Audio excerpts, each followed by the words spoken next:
Let's go to Capitol Hill now, and the showdown is underway between the House Oversight Committee and the former Clinton tech team, the group that set up that private email server in her basement and then wiped it clean even after a congressional order was sent to preserve those records. Peter Ducey is following this for us. He's live outside that hearing room on Capitol Hill. Peter, good morning. What are we learning from that hearing so far? Heather, it got off to a very interesting start this morning because 4 people with intimate knowledge of Clinton's server setup got subpoenas dropped off by U.S. Marshals to appear this morning, and only 3 showed up. 2 from the server company, Platte River. They both pled the Fifth and were excused. 1 from Bill Clinton's office. He's in there talking right now, giving some pretty extraordinary answers that we'll get to in just a second. The missing witness, though, was Brian Pagliano, the former State Department staffer who set up Hillary Clinton's server. And now lawmakers are threatening to potentially hold him in contempt of Congress as Democrats and Republicans argue about whether or not he was required by law to be present for this hearing. Republicans say he was. Democrats say he was not.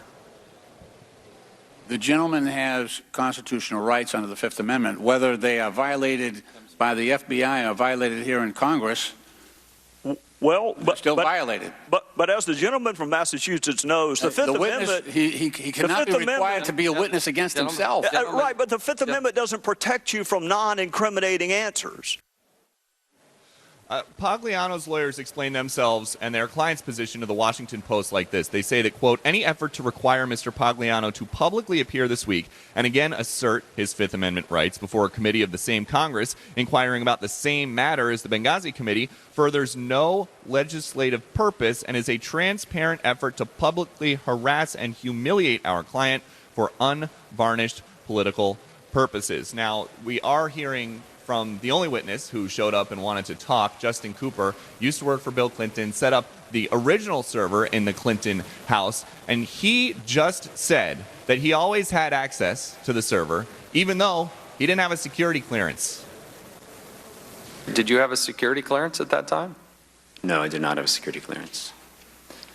After you left the White House early in, when did you leave the White House? 2001. 2001. Did you ever have a security clearance at any level after that? No, I did not have a security clearance. So hearing from Mr. Cooper in the hearing room right behind us is a very big deal because, as we've seen for months, a lot of the people who are from the Clinton orbit that knew what was going on and knew how things were set up just will show up and say that they don't want to talk. Mr. Cooper is talking, potentially a lot of new information from this appearance. Heather? All right, Peter Ducey, Peter live in Washington. Peter, thanks. I just didn't think it was going to be that big a deal, like a lot of people. I just thought I could keep going forward and power through it, and obviously that didn't work out so well. That was Hillary Clinton calling into CNN last night from her home in Chappaqua, New York, where she is recovering from pneumonia. Clinton's health made headlines over the weekend, as you know, after she was seen stumbling while leaving the 9/11 memorial on Sunday. Afterwards, her doctor revealed the diagnosis and said she had been treated for dehydration along with pneumonia. Bill Clinton said it's not the first time it's happened to her. She's been, well, if it is, it's a mystery to me and all of her doctors, because it's frequently, not frequently, that's not it, rarely, but on more than one occasion over the last many, many years, the same sort of things happened to her when she just got severely dehydrated.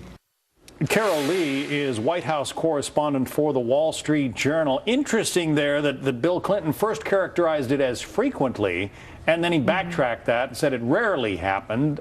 So what are we to believe about her health situation? Well, I think, to go back to what Hillary Clinton said about she didn't think that this would be that big of a deal. It might not have been that big of a deal if they had handled it differently. The problem that the campaign now has is that they did not disclose her illness up front, and then it took them some time between when she was seen leaving the ceremony on 9/11 and when they decided to come out and say what had actually happened. And this has just fueled this narrative of which is her biggest weakness, which is that this perception that Hillary Clinton is excessively secretive.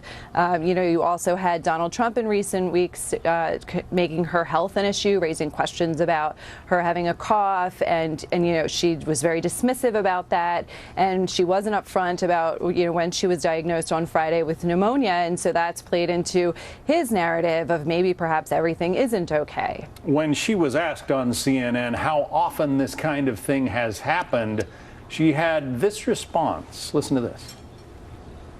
Oh, I think really only twice that I can recall.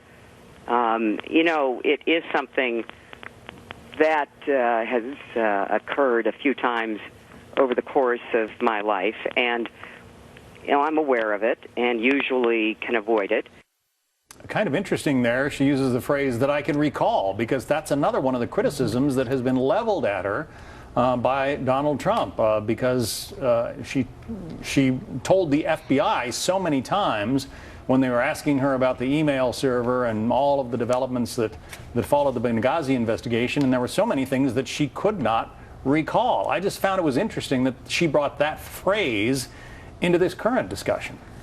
Right. It's a phrase that is not decisive, and it again feels into this narrative that, she's not being entirely forthcoming. I think people would believe that if you were sick a number of times, you would decisively know how many times you had been sick. But by and large, overall, this has taken her off message and off the campaign trail, and that is not a great place to be less than 2 months away from the election. And, now the campaign is having to say they're going to release additional documents about her health. She's having to, obviously go on and answer all of these questions rather than talk about her message and what she's going to do if she were elected president, and, the various pieces of her campaign platform. And, I guess if there's a silver lining in it for her is that she has a lot of high-profile surrogates, and, they can come out and step in for her. You're going to see President Obama campaigning for her today. Obviously, Bill Clinton was out talking about her, and he'll do some fundraisers for her, and Joe Biden even yesterday was out defending her on this. Even the Washington Post today calls it perhaps the most damaging cascade of events for her in the general election campaign. Carol Lee, Wall Street Journal White House correspondent. Carol, thanks very much. Thank you.